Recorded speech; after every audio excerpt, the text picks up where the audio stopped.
നവകേരള സദസ്സിന്റെ ഭാഗമായി എംഎൽഎമാർ മണ്ഡലത്തിലെ പദ്ധതികൾ മുഖ്യമന്ത്രി നിർദ്ദേശിക്കാൻ പറഞ്ഞതിന്റെ അടിസ്ഥാനത്തിൽ ചൂട്ടാട് ഫിഷ് ലാൻഡിംഗ് സെന്റർ അനുവദിക്കണമെന്ന് എം വിജിൻ എംഎൽഎ ആവശ്യപ്പെടുകയായിരുന്നു.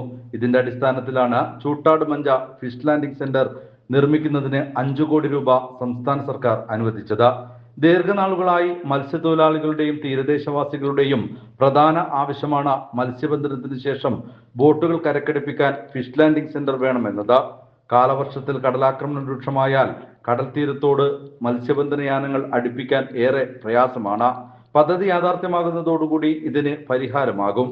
ഇത് ഒരു ഫിഷ് ലാൻഡിംഗ് സെന്റർ ആണ്. ഇവിടെ ഒരുപാട് മത്സ്യത്തൊഴിലാളികളുള്ള സ്ഥലമാണ്. ഇതൊരു നല്ല ഉപകാരമുള്ള സംഭവമായിരിക്കും. എം വിജിൻ എംഎൽഎയുടെ ഇടപെടലാണ് പദ്ധതി യാഥാർത്ഥ്യമാക്കിയത്.